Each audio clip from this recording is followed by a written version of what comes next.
अस्सलामुअलैकुम स्टूडेंट्स। मैं आपकी सोशल स्टडीज़ क्लास 6 की टीचर। स्टूडेंट, हमारा according to syllabus 4th chapter चल रहा था, मेन क्रॉप्स। ठीक है, और आज उसी को कंटिन्यू करेंगे हम और उसमें टॉपिक पढ़ेंगे लाइव स्टॉक। जी, page number 34। Animals and poultry are an important part of agriculture in Pakistan. जी, एनिमल्स यानी जानवर और मुर्गियाँ वगैरह हमारे एग्रीकल्चर पाकिस्तान में एग्रीकल्चर का ज़राअत का एक अहम हिस्सा है।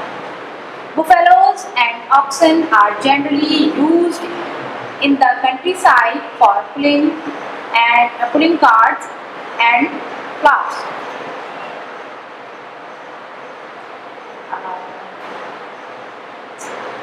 भैंसें और बैल अमूमन हमारे पास हमारे गाँव देहात में इस्तेमाल किए जाते हैं। इस दौर जदीद में भी इस्तेमाल किए जाते हैं। इनसे सामान को लाने ले जाने के काम आते हैं। इसके अलावा इनसे खेती बाड़ी में हल बैल चलाने के काम दिया जाता है। They provide the power for Persian wheel irrigation. They thresh the grain by treading on it. इसके अलावा ये पावर यूँ समझें कि पर्शियन व्हील, अगर आपको याद हो हमने पिछले क्लास में हमें पढ़ा था पर्शियन व्हील, जो कि एक ज़मीन से पानी निकालने का पूरा एक सिस्टम होता है, जिसमें वो एक व्हील टाइप का लगा होता है और उसमें छोटे छोटे से पॉट्स लगे होते हैं। ज़मीन के अंदर से पानी निकालने का एक तरीका होता है और उसमें बैल लगा हुआ होता है जो पूरा घूम रही है। हमने क्लास 5 की सोशल स्टडीज़ में पढ़ा था, अगर आपको याद हो तो। ये पर्शियन व्हील में इस्तेमाल होता है बैल, और वो घूमता जाता है। इस तरह से वो व्हील चलता है और ज़मीन से पानी निकलता है। ठीक है, तो ये अब भी कहीं कहीं पाकिस्तान में ये तरीका अभी भी इरिगेशन में इस्तेमाल किया जाता है।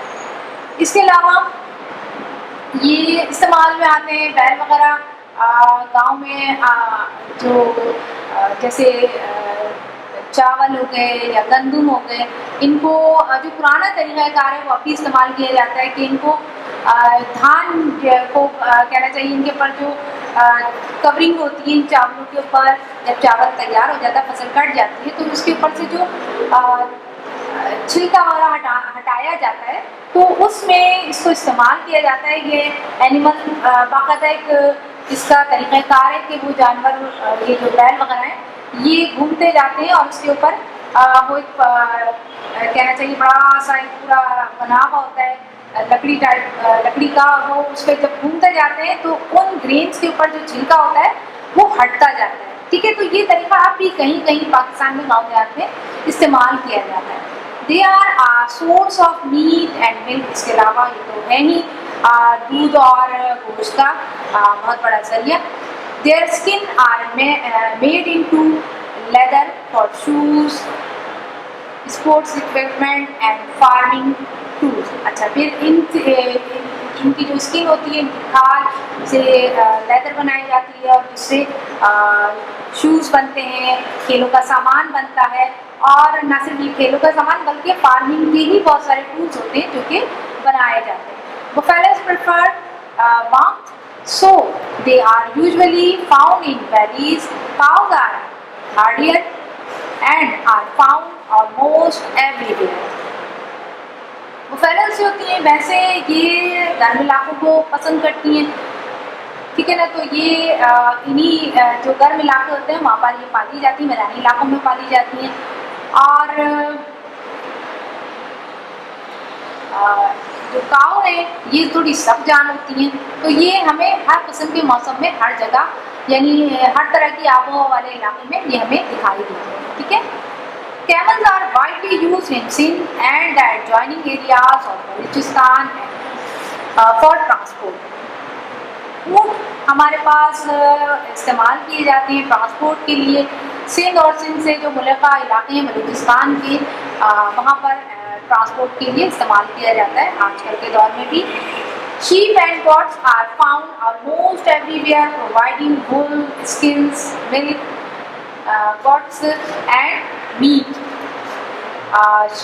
भेड़ें और बकरियाँ हर जगह पाई जाती हैं और ये प्रोवाइड करते हैं और खाल और दूध तो ज़ाहिर इनसे हासिल होता ही है, दूध और गोश्त। Almost every home in the countryside has poultry, which cost little to feed. तकरीबन गांव के हर घर में मुर्गियां पाली जाती हैं और इनके ऊपर कोई कॉस्ट भी नहीं आती है, यानी इनके ऊपर कोई ज़्यादा खर्च भी नहीं होता। घर में जो कुछ बचता है, किचन का जो कचरा होता है, ये वही खा लेती है। कभी रोटी बची वही खा ली, तो इनके ऊपर ज़्यादा खर्चा नहीं करना पड़ता। But they provide eggs and meat, लेकिन इनसे बड़ी अहम चीज़ है, हमें अंडे हासिल होते हैं, इनका गोश्त हासिल होता है।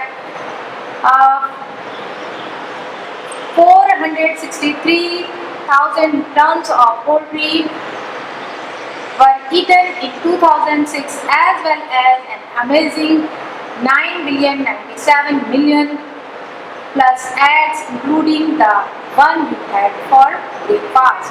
और 2006 में तकरीबन कहना चाहिए कि 463 टन जो हैं वो मुर्गियों के अंडे जो थे वो यहाँ पे है पूरा 9 मिलियन है और 57 एग्स हैं। यहाँ तक कि जो आप खा रहे हैं वो सारे के सारे इसमें इंक्लूड हैं, यानी बहुत बड़ी तादाद में पाकिस्तान में मुर्गियाँ पाली जाती हैं और इनका मीट और एग्स जो है वो इस्तेमाल किए जाते हैं।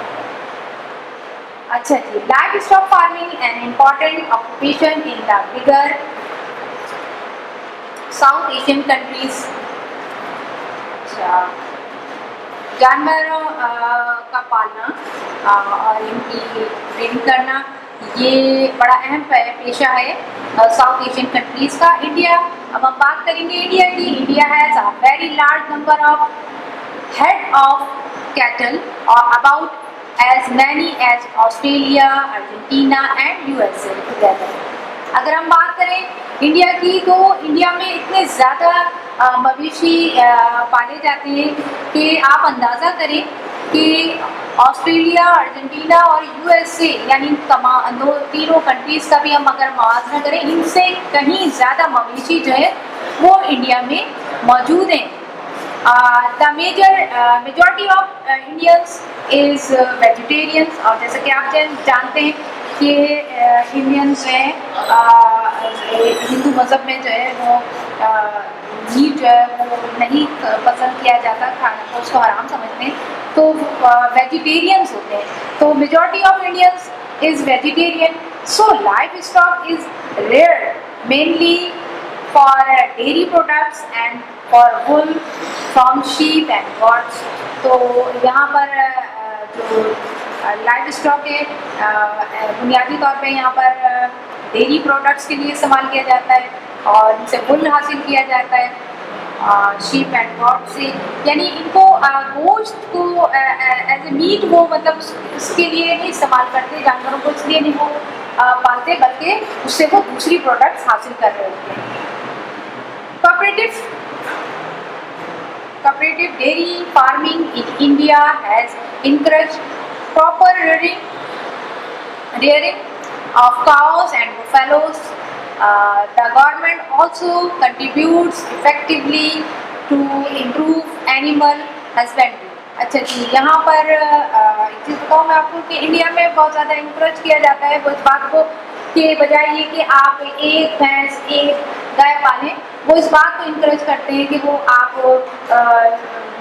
4-5 बुफेलोज और काउ जो है वो पालें। इससे क्या होगा कि ना सिर्फ ये कि वो फैमिली उसको सारी चीज़ें डेयरी प्रोडक्ट्स मिल जाएंगी, बल्कि वो अपनी पूरी फैमिली का इसकी मदद से खर्चा भी उठा सकते हैं और साथ ही वो जो एनिमल्स का जो खर्चा होता है पालने का, खिलाने पिलाने का, वो भी उसमें से निकल आता है।